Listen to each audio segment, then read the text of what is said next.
Hello, welcome back to my channel. അപ്പോൾ ഇന്നത്തെ വീഡിയോയിൽ ഉൾപ്പെടുത്തുന്നത് സാധാരണയായിട്ട് യോഗ ചെയ്യുന്ന ആളുകൾ ചെയ്യുന്ന തെറ്റുകൾ എന്തൊക്കെയാണെന്നാണ്.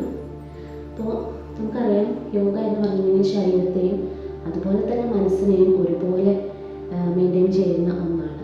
അപ്പോൾ അത് അത്തരത്തിൽ തന്നെ ആ റിസൾട്ട് നമുക്ക് കിട്ടണമെന്നുണ്ടെങ്കിൽ നമ്മൾ ചില ആളുകൾ ചെറിയ ചെറിയ തെറ്റുകൾ എപ്പോഴും ചെയ്യുന്ന ഒരവസ്ഥ കണ്ടുവരാറുണ്ട്. അതിൽ ഒന്നാമത്തെയാണ് വാമപ്പ്. എപ്പോഴും നമ്മൾ യോഗ ചെയ്യുന്നതിന് മുന്നായിട്ട് വാമപ്പ് നിർബന്ധമായിട്ടും ചെയ്യേണ്ട ഒന്നാണ്. കാരണം എന്താണെന്ന് വെച്ചിട്ടുണ്ടെങ്കിൽ നമ്മുടെ ബോഡി സ്റ്റിഫായിട്ടിരിക്കുന്ന ഒരു ബോഡി ആയിരിക്കും. എന്താണെങ്കിലും ഒരു മോർണിംഗിലൊക്കെ ചെയ്യുന്ന ആളുകളാണെങ്കിൽ നിർബന്ധമായും അത് ചെയ്യണം. ഈവനിങ്ങിലൊക്കെ ചെയ്യുന്നുണ്ടെങ്കിൽ നമ്മൾ എന്തെങ്കിലുമൊക്കെ ആയിട്ട് പണി ചെയ്ത് നമ്മുടെ ബോഡി ഒരുവിധം അയഞ്ഞിട്ടുണ്ടാവും. എങ്കിൽ പോലും ഈ ജോയിൻസ് ഒക്കെ ഒന്ന് റൊട്ടേറ്റ് ചെയ്തിട്ടും ഒക്കെ ചെയ്യുന്നത് വളരെയധികം നല്ലതാണ്. അപ്പോൾ വാമപ്പ് ചെയ്യാതെ യോഗ ചെയ്യരുത് എന്നുള്ളതാണ് ഒന്നാമത്തെ കാര്യം. അടുത്തത് നമുക്കറിയാം, ശ്വാസം. പല ആളുകളും ബ്രീത്ത് ഇൻ ബ്രീത്ത് ഔട്ട് എന്നൊക്കെ പറയുമ്പോൾ അത് പ്രത്യേകമായിട്ടുള്ളൊരു എഫേർട്ട് അവിടെ കൊടുക്കുന്ന കാണാം. അതായത് ശക്തമായിട്ടൊരു ബ്രീത്ത് എടുക്കാൻ വേണ്ടിയിട്ട് അവിടെ എന്തോ ഒരു ബുദ്ധിമുട്ട് അവിടെ അനുഭവിക്കുന്ന പോലെ നമുക്ക് കാണുന്ന ആളുകൾക്ക് ഫീൽ ചെയ്യും. അതിൻ്റെ ആവശ്യമില്ല. നമ്മളെങ്ങനെയാണോ നമ്മളിപ്പോൾ സാധാരണഗതിയിൽ എങ്ങനെയാണെന്നുണ്ടെങ്കിൽ നമ്മളറിയാതെ നമ്മൾ ശ്വാസം എടുക്കാൻ വേണ്ടി ചെയ്യുന്നുണ്ട്. ആ ഒരു രീതി തന്നെ ഒരു ഡീപ്പ് ബ്രീത്ത് എന്ന് പറയുമ്പോൾ കുറച്ചും കൂടെ ലെങ്തി ആയിട്ട് എടുക്കുക എന്നല്ലാതെ വേറെ നമ്മൾ അവിടെ ഒരു എഫേർട്ട് ബുദ്ധിമുട്ടിയിട്ട് നമ്മൾ ചെയ്യേണ്ട ആവശ്യം. ബുദ്ധിമുട്ടി ചെയ്യുന്ന ഒന്നും യോഗ എന്നതിൽ പെടില്ല. അടുത്ത ഒരു ഇതാണ് മറ്റുള്ളവരെ അനുകരിക്കാനുള്ളൊരു ടെൻഡൻസി. മറ്റുള്ളവരെ അനുകരിക്കുക എന്ന് പറഞ്ഞിട്ടുണ്ടെങ്കിൽ നമ്മളുടെ ബോഡി നമുക്കറിയാം എങ്ങനെയാണ് എന്നുള്ളത്. അപ്പോൾ അതിനനുസരിച്ചിട്ട് നമ്മൾ മൂവ് ചെയ്യുക എന്നുള്ളത്. അപ്പോൾ മറ്റുള്ളവർ അതൊക്കെ ചെയ്യുന്നു, എനിക്കും അതുപോലെ ചെയ്യണമെന്നുള്ള ആഗ്രഹം ഉണ്ടാവും. പക്ഷെ നമ്മളത് സ്റ്റെപ്പ് ബൈ സ്റ്റെപ്പായിട്ട് മാത്രമാണ് മുന്നോട്ട് കൊണ്ടുപോകാൻ പാടുള്ളൂ. അടുത്തത് ശരീരത്തെ ബലമായിട്ട് വളയ്ക്കുക.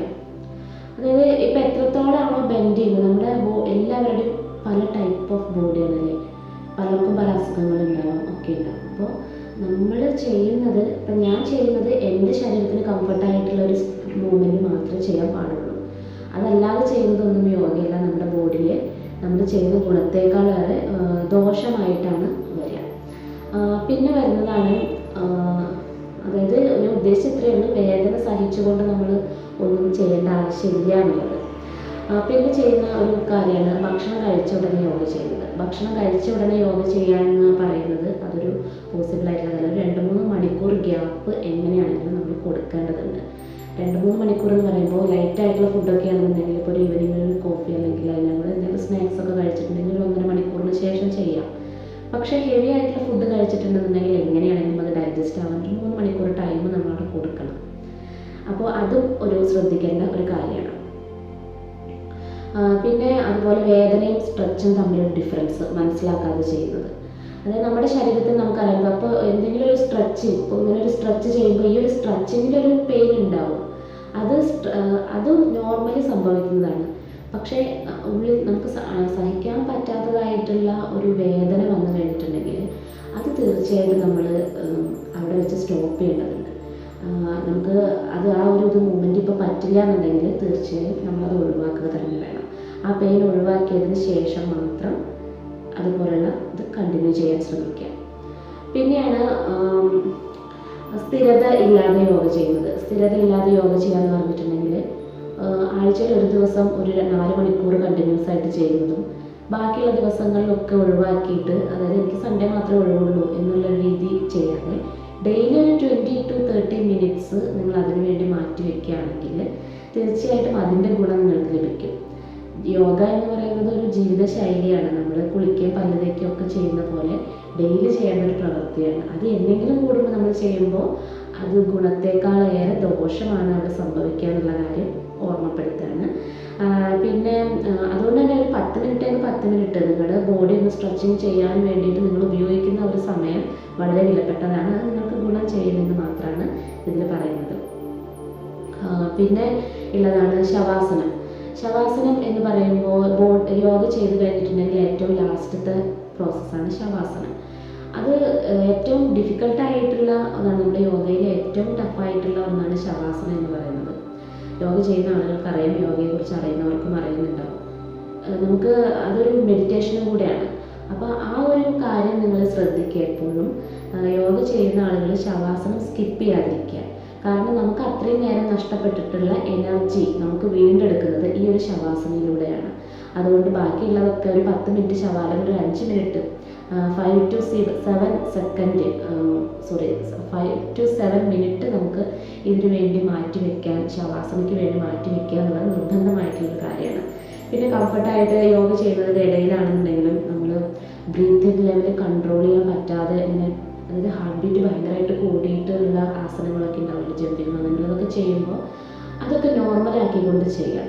അതായത് നമുക്ക് കൺട്രോൾ ചെയ്യാൻ പറ്റുന്നില്ല എന്നുണ്ടെങ്കിൽ അത് കുറച്ച് നേരം റിലാക്സേഷൻ മസ്റ്റാണ് യോഗയിൽ. അടുത്തതാണ് തെറ്റായിട്ടുള്ള അലൈൻമെൻറ്റ്. ഇപ്പോൾ സൈഡിലേക്ക് ബെൻഡ് ചെയ്യാന്ന് പറയുമ്പോൾ ചില ആളുകൾ ഇങ്ങനെയൊക്കെ വന്നിട്ട് ചെയ്യും.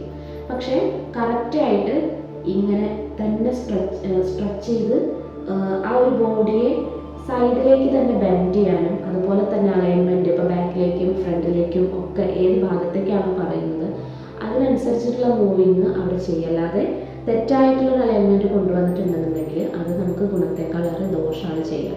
ഇപ്പം ഇങ്ങനെയൊക്കെ കൊണ്ടുവന്ന് ഇത് ഇങ്ങനെയൊക്കെ ബെൻഡ് ചെയ്ത് കഴിഞ്ഞിട്ടുണ്ടെങ്കിൽ സാധാരണഗതിയിൽ അത് ബാക്ക് പെയിൻ ഉണ്ടാവാൻ ചാൻസസ് കൂടുകയാണ് ചെയ്യുക. അതുപോലെ തന്നെ നമ്മളുടെ ആരോഗ്യത്തെ പരിഗണിച്ചുകൊണ്ട് നമ്മൾ ചെയ്യാം. അതായത് മറ്റുള്ള ആളുകൾ എന്തൊക്കെ ചെയ്യുന്നു എന്നുള്ളതല്ല നമ്മൾ ചെയ്യേണ്ടത്. നമുക്കിപ്പോൾ ഹൈ BP ഉള്ള ഒരാളാണ്, അപ്പോൾ നന്നായി ഫോർവേഡ് ബെൻഡ് മറ്റൊരാൾ ചെയ്യുന്നുണ്ടെന്ന് വിചാരിച്ചിട്ട് ഫോർവേഡ് ബെൻഡ് ചെയ്യുമ്പോൾ അത് നമുക്ക് തല ചുറ്റി വീഴാനും അത് അപകടത്തിലേക്ക് നയിക്കും. അതുപോലെ തന്നെ ബാക്ക് പെയിൻ ഉള്ള ആളുകൾക്ക്, മുട്ടുവേദന ഉള്ള ആളുകൾക്ക്, അപ്പോൾ ചില ആളുകൾ ചെയ്യേണ്ടാത്തതായിട്ടുള്ള കാര്യങ്ങളുണ്ടോ അത് അവിടെ സ്റ്റോപ്പ് ചെയ്തുകൊണ്ട്, അപ്പോൾ അത് മനസ്സിലാക്കിക്കൊണ്ട് അതൊരു ഇൻസ്ട്രക്ടറുടെ കീഴിൽ നിന്നുകൊണ്ട് തന്നെ മനസ്സിലാക്കി നിങ്ങളുടെ പ്രശ്നങ്ങൾ കംപ്ലീറ്റ് ആയിട്ട് പറഞ്ഞു കൊടുത്ത് അതിന് വേണ്ട യോഗാസനങ്ങൾ സ്വീകരിക്കുക. യോഗ എന്ന് പറഞ്ഞിട്ടുണ്ടെങ്കിൽ എല്ലാവർക്കും ചെയ്യാം, പക്ഷേ ഇത്തരത്തിലുള്ള ഹെൽത്ത് ഇഷ്യൂസ് ഉള്ള ആളുകൾ ശ്രദ്ധിച്ച് തന്നെ മുന്നോട്ട് പോകണം. അതല്ലാന്നുണ്ടെങ്കിൽ അത് ഗുണത്തേക്കാളേറെ ദോഷം തന്നെയാണ് വരുത്തുക. പിന്നെ അതാ പറയുന്നത്, ഒരു യോഗയെ ഒരു മത്സരമായിട്ട് നമ്മൾ കാണാതിരിക്കുക എന്നുള്ളത്. യോഗ എന്ന് ഉദ്ദേശിക്കുന്നത് ശരിക്കും നമ്മുടെ ബോഡിയുടെയും മൈൻഡിൻ്റെയും റിലാക്സേഷനും കംഫർട്ടും ആയിട്ടിരിക്കുക, ഹെൽത്തി ആയിട്ടിരിക്കുക എന്നുള്ളതാണ്. അതല്ലാതെ കുറേയധികം സാധാരണ രീതിയിലുള്ള ആസനങ്ങളൊക്കെ ചെയ്ത് നമ്മുടെ ബോഡിയെ മെയിൻറ്റെയിൻ ചെയ്യുന്നതിന് പകരം ഡിഫിക്കൽട്ടായിട്ടുള്ള സങ്കീർണങ്ങളായിട്ടുള്ള ആസനങ്ങളൊക്കെ ചെയ്തുകൊണ്ട് നമ്മുടെ ബോഡിയെ ഡാമേജ് ആക്കുന്നത് ഒഴിവാക്കുക. അത്തരത്തിലുള്ള നന്നായി ട്രെയിനിങ് എടുത്ത ആളുകൾ മാത്രമാണ് അത്തരത്തിലുള്ള മൂവ്മെൻറ്റിലേക്ക് പോകാൻ പാടുള്ളൂ. അടുത്തതാണ് മൊബൈൽ നോക്കിക്കൊണ്ട്. മൊബൈലിലൊക്കെ നമുക്കിപ്പോൾ ഞാൻ ഉൾപ്പെടെയുള്ള ആളുകൾ വീഡിയോസ് അപ്ലോഡ് ചെയ്യുന്നുണ്ടാവും. നിങ്ങൾക്ക് കംഫർട്ടാണെന്ന് തോന്നുന്ന വീഡിയോ, എൻ്റെ 1-2 വീഡിയോസൊക്കെ ഞാൻ നോക്കിക്കൊണ്ട് ചെയ്യാവുന്ന തരത്തിൽ തന്നെ അപ്ലോഡ് ചെയ്തിട്ടുണ്ട്. അങ്ങനെ അല്ലാതെ നമുക്ക് മനസ്സിലാവാത്തൊരു കാര്യം നമ്മൾ എന്താ പറയുക, ചെയ്തു പക്ഷെ അതിന്ന് നെഗറ്റീവായിട്ടുള്ള ഒരു ഇഫക്റ്റാണ് കിട്ടുന്നതെങ്കിൽ നമ്മൾ തീർച്ചയായിട്ടും അങ്ങനെയുള്ള കാര്യങ്ങൾ ചെയ്യാതിരിക്കുക, ഒഴിവാക്കുക. കറക്റ്റായിട്ട് നിങ്ങൾക്ക് ഓൺലൈനാണെങ്കിലും ഓഫ്ലൈനാണെങ്കിലും കറക്റ്റായിട്ട് ഒരാൾ പറഞ്ഞു തരാൻ ഒരാളില്ല എന്നുണ്ടെങ്കിൽ ആ പണിക്ക് പോകാതിരിക്കുക എന്നുള്ളതാണ് ബെറ്റർ വേ. അതുപോലെ തന്നെ നമ്മൾ തിരഞ്ഞെടുക്കുന്ന പ്ലേസസ്, ഇപ്പോൾ കംഫർട്ടായിട്ടുള്ളൊരു റൂം തിരഞ്ഞെടുക്കുക, ശുദ്ധവായു കിടക്കുന്നതും, അതുപോലെ ധ്യാനമൊക്കെ ചെയ്യുമ്പോൾ നമുക്ക് സൗണ്ടും കാര്യങ്ങളൊന്നും ഇല്ലാതെ ശ്രദ്ധിച്ചിരിക്കാൻ പറ്റുന്നതും, അതുപോലെ തന്നെ നെഗറ്റീവായിട്ടുള്ള സ്മെല്ലുകൾ, എന്താ പറയുക, ഇപ്പോൾ കൊതുകിൻ്റെ ശല്യം അങ്ങനെയൊന്നും ഇല്ലാത്തൊരു ഏരിയ നമുക്ക് തിരഞ്ഞെടുക്കുക. ശ്വാസം ബ്രീത്ത് പ്യൂരിഫൈ ചെയ്യുന്ന ഒരു റൂം കാര്യങ്ങളൊക്കെ സെലക്ട് ചെയ്യാൻ ശ്രദ്ധിക്കുക. അതുപോലെ തന്നെ കംഫർട്ടായിട്ടുള്ള ഡ്രസ്സുകൾ ധരിക്കുക എന്നുള്ളതാണ് അടുത്തത്. ഡ്രസ്സ് ഇതുപോലെ അയഞ്ഞ ഡ്രസ്സ്, നമുക്ക് കൈയൊക്കെ സ്ട്രെച്ച് ചെയ്യുമ്പോഴൊക്കെ നമുക്ക് ആ ഒരു സ്ട്രെച്ചിങ് കറക്റ്റായിട്ട് കിട്ടണം. അതല്ല ഇപ്പോൾ ഒരു ചുരിദാറൊക്കെ ഇട്ടുന്നത്, ചുരിദാർ നമ്മുടെ ഷേപ്പിനാണ് അടിച്ചിടുന്നത്. അപ്പോൾ അതൊക്കെ ഇട്ടിട്ട് നമ്മൾ യോഗ ചെയ്യാൻ പോയി കഴിഞ്ഞിട്ടുണ്ടെങ്കിൽ സ്വാഭാവികമായിട്ടും സംഭവിക്കുന്നത് നമുക്ക് ശരിയായ സ്ട്രെച്ച് കിട്ടില്ല, പല ഭാഗങ്ങളിലും വേദന അനുഭവപ്പെടും, നമ്മൾ ഉദ്ദേശിക്കുന്ന ഗുണം അവിടെ ലഭിക്കില്ല. അതുകൊണ്ടാണ് കംഫർട്ടബിളായിട്ടുള്ള ഡ്രസ്സ് ഇതിന് മസ്റ്റാണ് എന്ന് പറയുന്നതിൻ്റെ ഒരു കാരണം. പിന്നെ യോഗ എന്ന് പറയുമ്പോൾ നമുക്കറിയാം, എനിക്ക് ഫൈനലി പറയാനുള്ളത്, യോഗ എന്ന് പറയുന്നത് ഒരു നമ്മൾ എപ്പോഴും അതൊരു പൂർണ്ണതയിൽ എത്തിക്കാൻ ശ്രമിക്കല്ല വേണ്ടത്.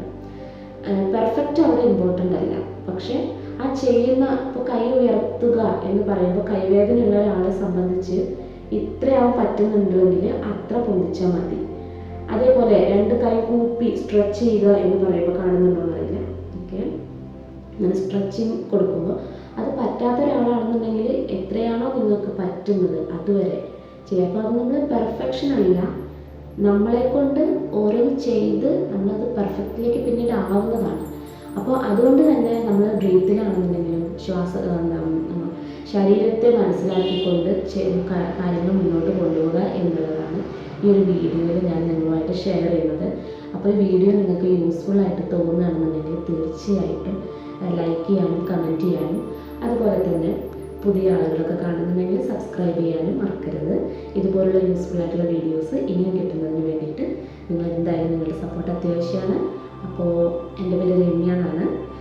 എല്ലാവർക്കും ഒരു നല്ലൊരു ദിവസം ആശംസിക്കുന്നു. Thank you.